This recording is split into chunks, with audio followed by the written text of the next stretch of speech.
Tertera dalam buku Bhinneka Tunggal Ika untuk Dunia,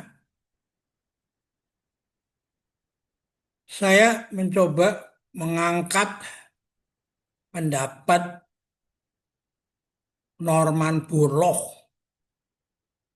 pemenang hadiah Nobel bidang pangan pertanian tahun 1970. Usia beliau 1914 lahir, 2009 ya. Tokoh ini berawal dari yang mencetuskan Green Revolution dalam pertanian. Tapi kemudian tidak bisa berlanjut Green Revolution karena tanah kita lalu dibanjiri oleh pupuk sehingga menjadi tidak lagi fertile itu tidak lagi gembur untuk tanaman pangan untuk tumbuhan berikutnya. Lalu dia mengabdikan dirinya untuk mengembangkan gandum di India, Afrika, dan Tiongkok. Gitu. Karena gandum ini menjadi penting untuk dunia yang sedang kekurangan pangan. Gitu, ya. Nah, salah satu hasilnya yang fenomenal adalah di India. Berkat bantuan dia mengawinkan gandum yang tinggi di India dan mudah roboh ketika diterpa angin sehingga India kekurangan pangan betul itu. Ya, saya kenal dengan salah satu aktivisnya tahun itu Dr. Nagarajan yang diundang ke Indonesia ini toh.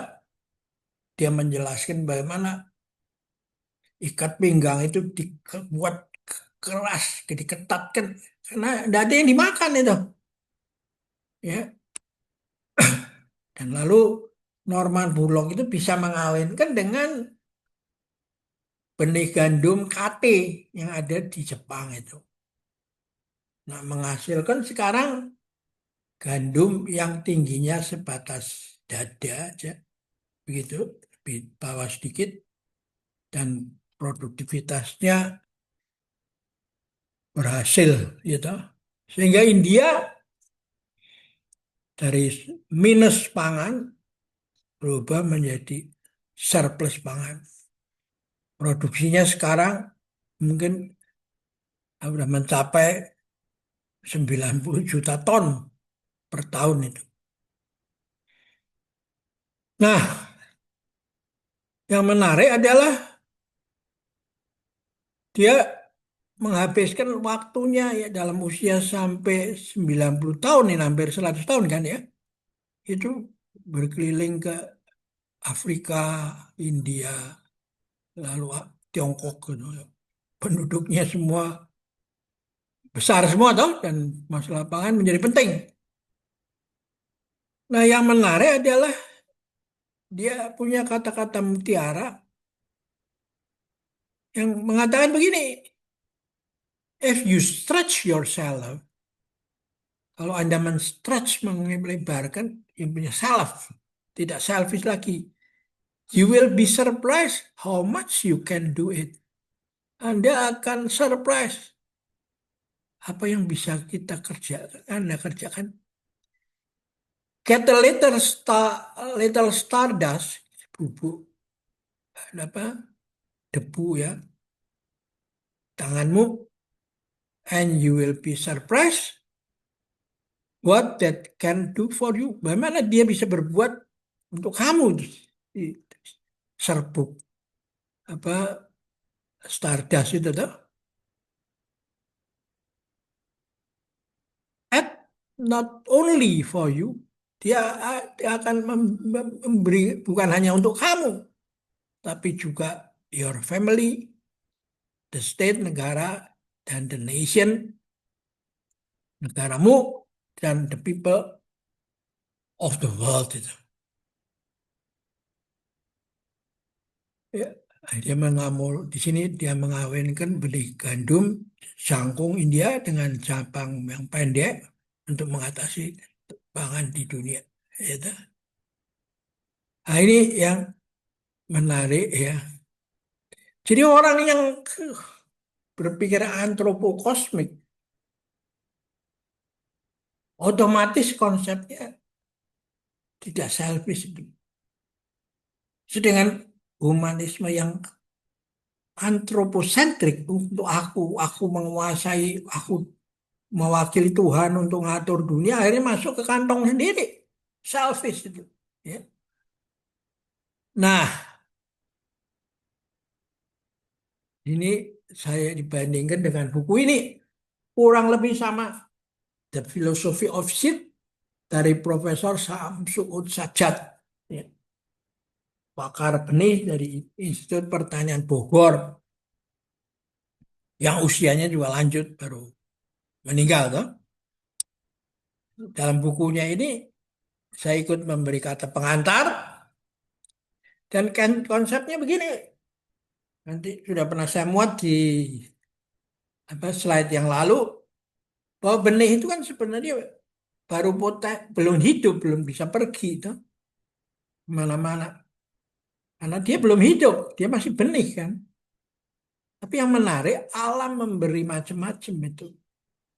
Ada apa semacam sayap gitu sehingga kalau bisa tertiup kemana-mana. Itu dikasih perekat sehingga bisa nempel di siapa aja, binatang atau aja kemana-mana. Diberi bau yang membuat satu apa binatang-binatang itu tertarik, gitu. Diberi pelindungan masuk ke dalam perut binatang dan keluar bijinya di tempat lain sehingga muncullah kopi luwak dan sebagainya nyangkut di sepatu atau celana orang gitu. Jadi memang alam menari itu. Bukan bukan barang mati itu. Alam adalah hidup, berkembang. Ya. The dancing of cosmic. Ya. Nah, jadi karena itu memang ya unity and diversity. Bukan lagi urusan agama, harus apa kerukunan apa segala. Ya nggak bisa lain kecuali mereka bukan hanya rukun, tapi berkolaborasi itu. Ya tuh? Bukan hanya antar suku, ya, antar agama, bukan itu levelnya nggak belum nyampe ke level yang setinggi ini, unless mereka merubah mindsetnya bahwa agama itu terus menjadi rahmatan lil alamin atau dalam ensiklik Laudato Si dan Fratelli Tutti itu semacam transformasi dari agama yang mau mencari kebahagiaan untuk diri sendiri supaya diberkati, dikasih kesehatan, lalu nanti kalau meninggal mendapat tempat di sisinya, berubah menjadi agama yang solider pada kehidupan sesama. Hingga seperti dikatakan oleh Mamayu Hayuning Bawono, cantiknya manusia tergantung pada cantiknya dunia. Cantiknya dunia, Pak Bawono ya, tergantung pada cantiknya Samudyo. Ini kan cocok juga dengan Trihita Karana dari India, tak? Jadi ya mau nggak mau, memang ya beginilah masa depan kita. Kalau dunia mau diselamatkan dari perang nuklir yang menghabiskan semua. Ya. Oke, kita akhirin dulu di sini dan nanti kita lanjutin lagi ya.